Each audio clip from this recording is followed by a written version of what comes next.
তোমাকে ছেড়ে আমার এক মিনিটও থাকতে ভালো লাগে না জানো। আজকে অফিসে না গেলে হতো না। পাগলি কথাকার, এই অফিস টাইমটুকু ছেড়ে আমাকে থাকতে পারছো না? যদি আমি কখনো মারা যাই তখন কি করবা? চুপ, একদম উল্টোপাল্টা কথা বলবো না। আমি সব সময় দোয়া করি জানো, তোমার কিছু হওয়ার আগে যেন আমার মরণ হয়। স্যার 11টা বেজে গেছে। হ্যাঁ হ্যাঁ আসছি। আজকে অনেক লেট হয়ে গেল, আর দাঁড়ানো যাবে না। আসছি যান।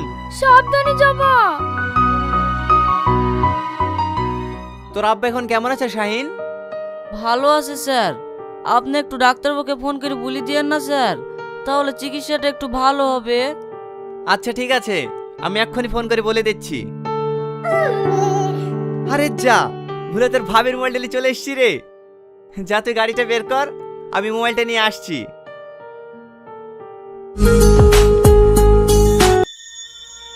হ্যালো ম্যাডাম, আপনার স্বামীর গাড়িতে বোম লাগানো কমপ্লিট।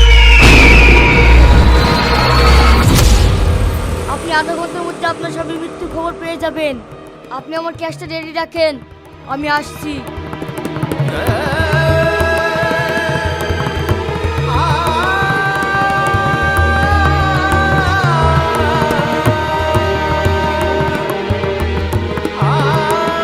কিরে বাবু, এখনো অফিসে যাসনি?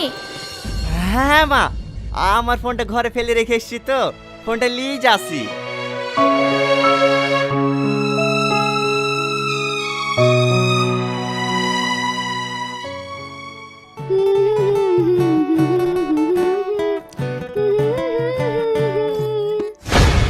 কি ব্যাপার তুমি?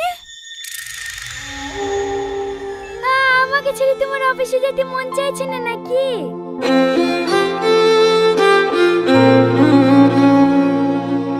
না, ভুলে তোমার মোবাইলটা নিয়ে চলে গেছিলাম তো, তাই আমার মোবাইলটা নিতে আসলাম।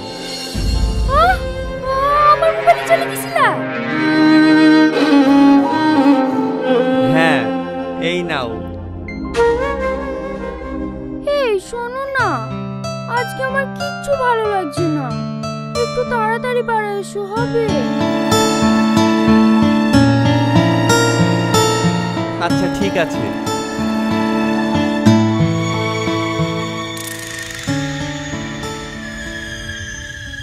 আমি একটা টোল, কোথায় কোথায় যে মোবাইল তুই।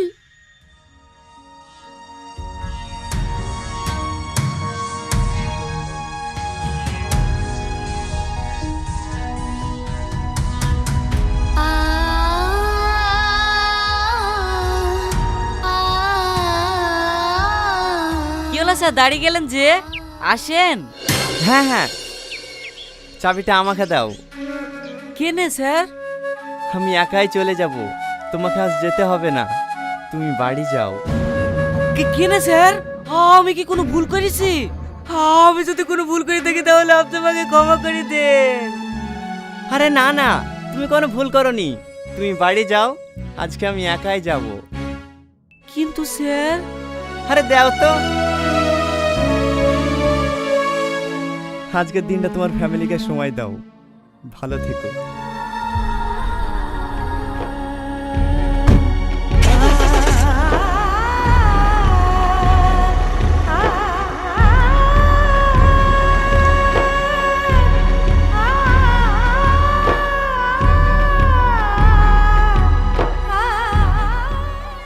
আমি 1000 বার করে বললো স্যার, একা যায় না যায় না, তোমার সাথে জোর করে যাবে খেললে চলে আসলো।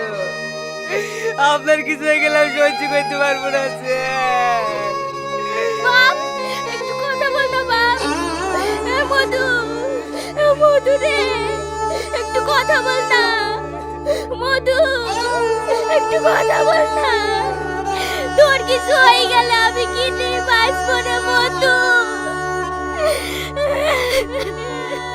ও জানবানি গো, তুমি চলে গেলে আমি কাকালি বাঁচবো গো। বসুন ভাবি।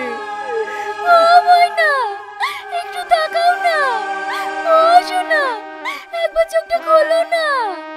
তুমি জানো না, তুমি ছাড়া তোমার তুই না বাঁচবে না।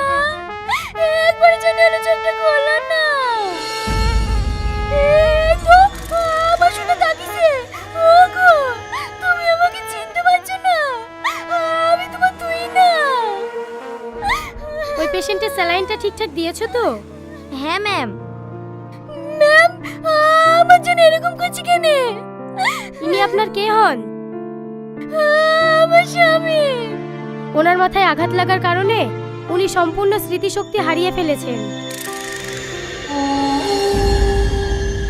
আমার ছেলে পাগল হয়ে গেছে, ও আর কোনোদিন ঠিক হবে না। এই মুহূর্তে সঠিক বলা যাবে না। আপনারা যদি ওনার ঠিকঠাক ট্রিটমেন্ট করাতে পারেন তাহলে হয়তো স্মৃতিশক্তি ফিরে পেতে পারে। এই নেন ওনার রিপোর্ট, আপনারা এখন ওনাকে নিয়ে যেতে পারেন। ওগো, এখন আর আমাকে কে জান বলে ডাকবে গো?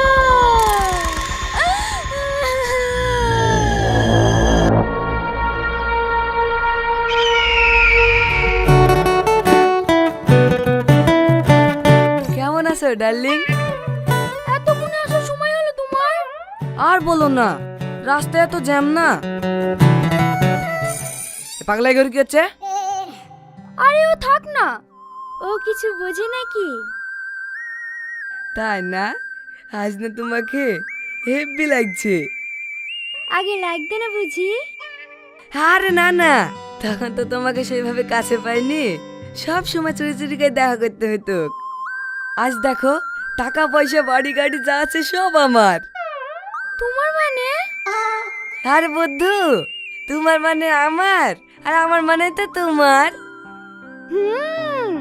তার জন্যই তো প্ল্যানটা করা। আখে মেরি জানে তুমি আর আমি সুখে সংসার করতে পারি। দেখো, আজ আমাদের প্ল্যান সাকসেসফুল। সবই ঠিক আছে, কিন্তু এই শালা ভাগ্যটা খুব ভালো জানো, এত বড় প্ল্যান করার পরেও শালা মরল না। আরে ছাড়ো, না বললে ওর আর কিছু করার নাই। আমি সব পেপার রেডি করে রেখেছি, নমিনি তো আছি। একটা সই নিতে পারলেই ব্যাস, সমস্ত সম্পত্তি আমাদের। তাহলে শুভ কাজে আবার দেরি কিসের? এক্ষুনি সইটা করিলাও। তোমার জন্যই তো অপেক্ষা করছিলাম।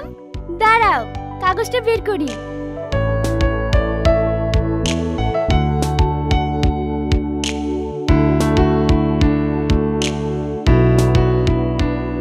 ও শোনা, এইখানে একটা সই করি দাও তো। আমি সই করবো না।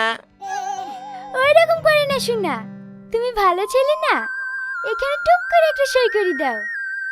সই করে দা। হ্যাঁ, এই দেখো এখানে করো। করবো না। শালা পাগলাকে তো রিকি দিতে বললা কি রে? এই থামো থামো, অত মাথা গরম করো না, আমি দেখছি। ও শোনা, আমি তোমার বউ না? হ্যাঁ। তাহলে তোমার বউয়ের কথা শুনবে না? এইখানে একটা সই করে দাও। তুমি খুব ভালো, ও লোকটা খারাপ।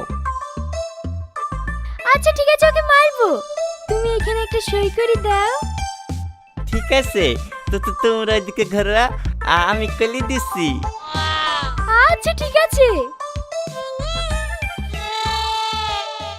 লোকটা ঘুরছে না। এই ঘুরতে বলছি, ঘুরু না।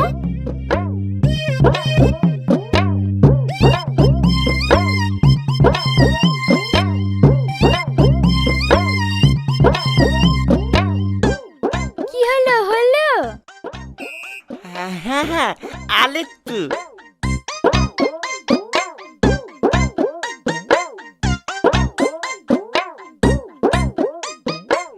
হ্যাঁ, হয়ে গেছে।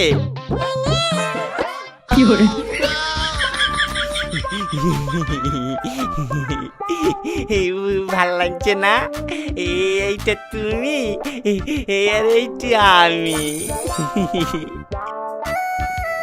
কি করিস রে? পেপারটাই নষ্ট। এই পাগলা,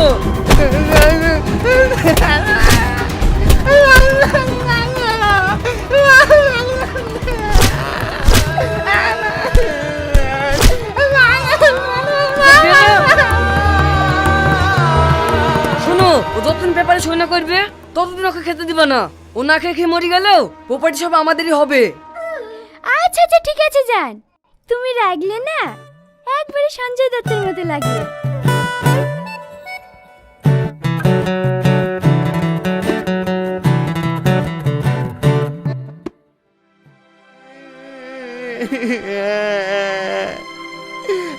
এই মধু, তোর এই অবস্থা কি করে হলো?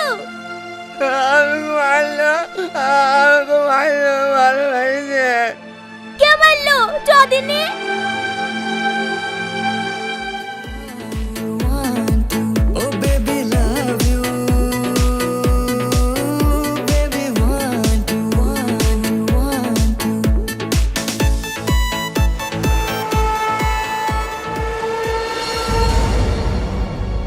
বৌমা, তুমি আমার ছেলেকে রেখে একটা পরপুরুষ ডেকিলে এসে ফুর্তি করছো? ছি ছি ছি ছি ছি, তুমি কি মানুষ? এক্ষুনি বেরো আমার বাড়ি থেকে। হাসাচ্ছেন মা? আপনি কি জানেন না আপনার ছেলে আমাকে নমিনি করে রেখেছে? এখন আপনার ছেলের অবর্তমানে সমস্ত সম্পত্তির মালিক আমি। আপনি বেরান আমার বাড়ি থেকে। না না, এটা কেন তোমার বাড়ি হবে? এটা আমার ছেলের বাড়ি, আর আমার ছেলের বাড়ি ছেড়ে আমি কোথাও যাব না। এই বুড়ি, যাবি না মানে? বেটা।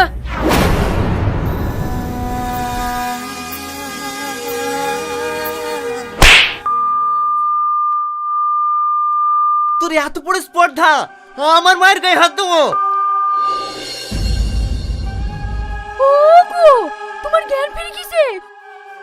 আমি জানতাম আমার জানে জ্ঞান ফিরে ঠিক একদিন আমার কাছে ফিরে আসবে। তো তোমার সব মনে পড়ে গেছে তো? কি মনে পড়বে? আমার তো কিছুই হয়নি। শুধু তোর আসল চেহারাটা সামনে আনার জন্যে আমি এই পাগল হওয়ার নাটকটা করতে বাধ্য হয়েছি। নাটক মানে? আমি তো কিছুই বুঝতে পারছি না। কিছু বুঝতে পারছিনি না? তুই যে আমাকে মারালে গাড়িতে বোম লাগিয়েছিলি, সেটা আমি অনেক আগেই জানতে পেরেছি। এসব তুমি কি বলছো জান? তুমি হলে আমার আত্মা। আমি তোমাকে মারার চেষ্টা করবো কেন? এই, তুই আর কত নাটক করবি রে? এই শাহিন,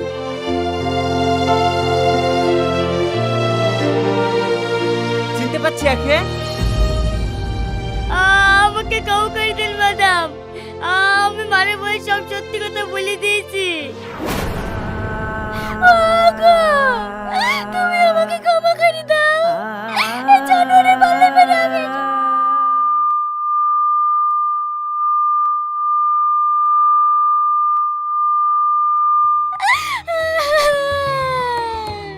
ওগো, তুমি ওর পা ধরছো কেন? চুপ কর জানোয়ার, তোর পাল্লায় পড়ে আমার দেবতার মতো স্বামীকে আমি মারতে চেয়েছিলাম রে। ওগো, তুমি আমাকে ক্ষমা করে দাও গো। উনি ক্ষমা করলেও আইন আপনাকে ক্ষমা করবে না। কনস্টেবল, ওনাকে নিয়ে চলো। আমি যাব না,